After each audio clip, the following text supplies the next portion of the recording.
Irmãos, João 20, a partir do verso 6, diz assim: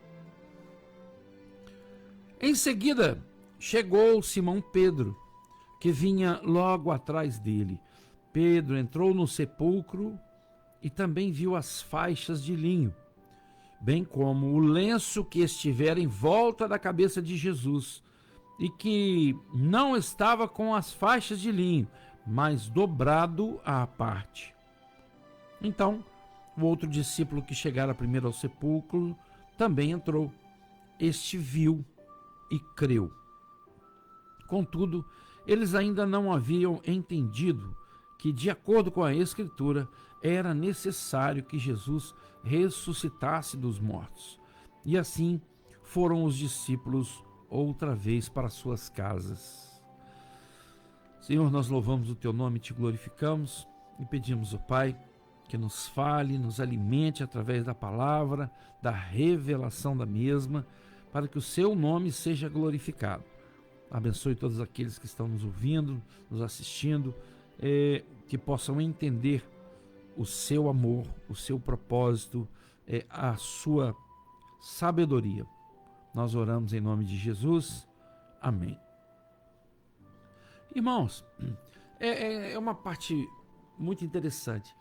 Como era o sepultamento lá em Israel, naquela região, naquela época?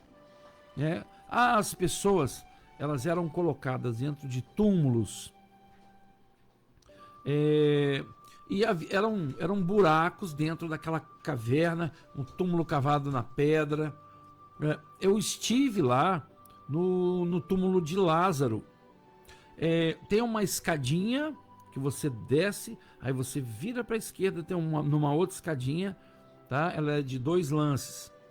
E lá embaixo tem alguns buracos na pedra, e naqueles buracos eram colocados as pessoas mortas enroladas em faixas, e depois de um ano algum parente, normalmente o filho mais velho, ia lá, pegava aqueles ossos, colocava numa urna funerária, numa caixa, né?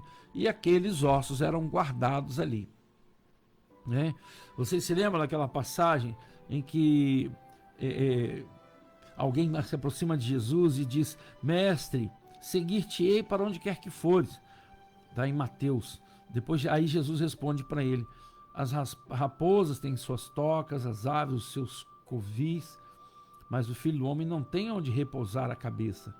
Aí outro de seus discípulos lhe disse: Senhor, permite-me ir primeiro sepultar meu pai. Ao que Jesus lhe respondeu: segue-me e deixa que os mortos sepultem os seus próprios mortos. Então, o que o Senhor quis dizer com isso aqui também? Esse rapaz queria seguir Jesus, mas ele tinha a incumbência de, daí a um ano, quando completasse um ano que o seu pai tinha falecido, de fazer esse procedimento, de pegar aqueles ossos, colocar numa caixa, né? E aí então colocaria definitivamente no sepulcro, abrindo espaço para outras pessoas serem sepultadas ali. Então foi isso que ele quis falar com Jesus. Aí Jesus disse para ele: deixe que os mortos sepultem os seus mortos. Irmãos, o que Jesus quis dizer aqui, que às vezes as pessoas mortas espiritualmente, elas perdem muito tempo com coisas que não são vida, que precisam de mais presteza daqueles que têm o chamado de Jesus. Esses precisam dar assistência imediatamente para as pessoas que estão vivas e estão perigando morrer, estão perigando sair da bênção. Foi isso que Jesus quis dizer para ele, porque tem pessoas que já vivem mortas, não é verdade? Presta atenção na expressão: vivem, passam o dia numa atitude de morte, praticamente, de tão desajustadas, de tão fora da realidade da vida, do comprometimento com Jesus.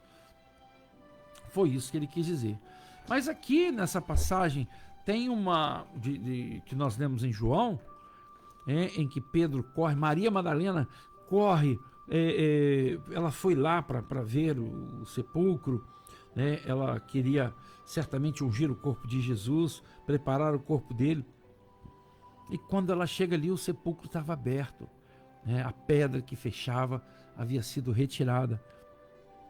Então ela se assustou, né? E correu lá para avisar os outros discípulos. E eles voltaram, né? Quando chegaram ali, eles viram que realmente estava retirada a pedra e que quando eles entraram, aquelas faixas que enrolavam, faixa de linho que enrolavam o corpo, estavam ao lado, e o lenço que estava em volta da cabeça de Jesus não estava com as faixas de linho jogadas ao lado, mas dobrado à parte. Isso aqui tem um ensinamento muito profundo, e quer dizer algo muito significativo a respeito da volta de Jesus, né? Quando numa festa no Oriente Médio, de um modo geral, isso era o costume. Em todas as festas, quando o rei ele ia, por exemplo, ele ia se afastar um pouquinho da festa, ia ao banheiro, ia voltar para a festa para continuar comendo, para continuar bebendo, ele dobrava o seu lenço, né, e colocava ao lado. E então ele ia fazer o que tinha de fazer. Quando voltava, né, o lenço estava dobrado. Os garçons sabiam que ele ia voltar por causa do lenço dobrado. Aquelas pessoas que estavam servindo voltavam, o lenço está dobrado. Quando ele não ia voltar mais, aquele guardanapo, aquele lenço, ficava todo embolado, né, e jogado. E aí os garçons, os serviçais, sabiam que o rei não voltaria mais, né? Que ele já tinha ido embora de vez. Então, isso aqui é uma mensagem muito clara, né? Jesus viveu por nós, morreu por nós, ressuscitou por nós e vai voltar, meu irmão. Ter deixado o lenço dobrado ali de lado, isso é uma evidência muito clara da volta do rei. O rei vai voltar. Você está preparado? Como é que está seu coração? O rei está vindo aí, né? Ele veio primeiro como um cordeiro e agora ele vai voltar como um leão da tribo de Judá, como cordeiro, para se relacionar com seu povo, com a igreja. Um cordeiro amoroso, né, que foi morto sem reclamar, sem emitir nenhum som. Não é assim que o cordeiro é morto? Pois é, Jesus também foi.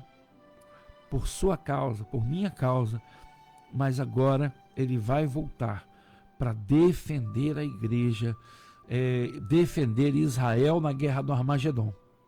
Ele volta com a igreja. Portanto, em breves dias, ele vai voltar nas nuvens, vai arrebatar a igreja gentílica, que somos nós, né, os gentios. Aí termina o período gentílico. Aí tem os 7 anos da tribulação. 3 anos e meio de paz, falsa paz, né? Você se lembra do cavaleiro que tem um arco na mão? Pois é, falsa paz. Depois ele vai pegar as flechas de novo. Está lá em Apocalipse 6, acho que é Apocalipse 6, né? Aquele cavaleiro não é Jesus, tá?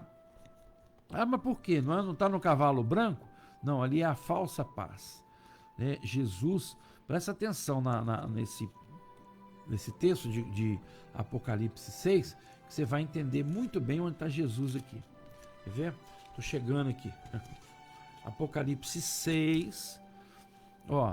observei quando o cordeiro abriu o primeiro dos 7 selos. Quem que abriu o primeiro dos 7 selos? O cordeiro. Quem é o cordeiro? Jesus. Em seguida, ouvi um dos seres viventes exclamar com voz de trovão: Vem! Olhei, diante de mim estava um cavalo branco, e o seu cavaleiro empunhava um arco. E foi-lhe outorgada uma coroa, e ele cavalgava altaneiramente como vencedor, determinado a vencer. Mas esse não é Jesus. Essa é a falsa paz, o anticristo.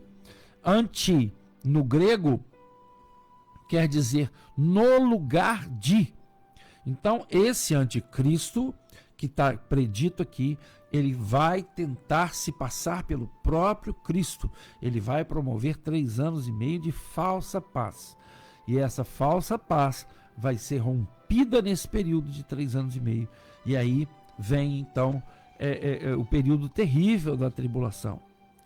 Os outros 3 anos e meio, 42 anos, 42 meses, como Daniel diz, tem várias citações, 1400 e alguns dias, também tem a citação em dias, mas é esse período.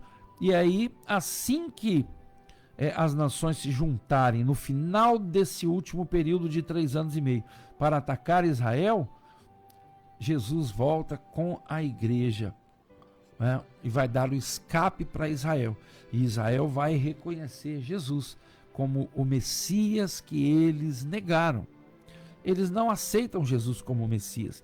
Eles têm o mesmo Antigo Testamento nosso, mas eles não têm o Novo Testamento. Portanto, qualquer coisa, se quiser mais esclarecimentos sobre esse Apocalipse 6, a gente pode conversar. Só me procurar, nós estamos abertos a ouvir e falar. Amém? Pois aqui, então, no texto que lemos em João, deixa muito claro que o lenço estava dobrado, o lenço que envolveu a cabeça de Jesus, estava dobrado à parte. Isso é um sinal de que Jesus vai voltar. Irmãos, que nós estejamos preparados, porque esse dia não vai demorar. Por tudo que temos visto, por todos os sinais. Vocês estão vendo lá em Israel, os chamados acordos de Abraão.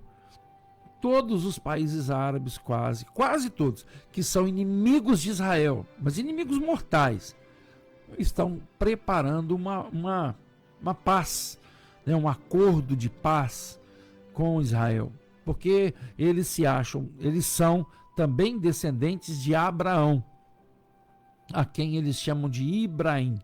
Só tem uma coisa assim muito, muito significativa. Os descendentes de Abraão são os judeus. Ismael, ele é descendente de Abrão. Pode procurar lá em Gênesis que você vai ver que quando Ismael nasceu, o nome dele era Abrão. Depois Deus muda o seu nome, e vem o filho da promessa. Vem o filho da promessa, que é Isaque. Este é o anjo fala com ele: visto que não me negaste teu filho, teu único filho, o filho da promessa é Isaque. Ismael foi um filho da carne, um filho da vontade até mesmo de Sara, porque Deus estava demorando a agir, e ela achou que poderia ajudar Deus a antecipar. Portanto, que nós possamos estar atentos, alertas, porque esse Jesus está voltando em breves dias para buscar uma igreja fiel. Jesus não vem buscar bonzinho, não. Jesus vem buscar igreja serva, igreja fiel. Bonzinho, nós aprendemos a ser com o pai, com a mãe, Nós temos que ser servos. É isso que nós aprendemos com Jesus, ser servo. Apocalipse 1 fala sobre isso. Portanto, que estejamos preparados, porque Jesus está voltando. Amém? Louvado seja o nome do Senhor. Essa é a palavra do Senhor para você nessa tarde. Nós vamos ouvir um louvor.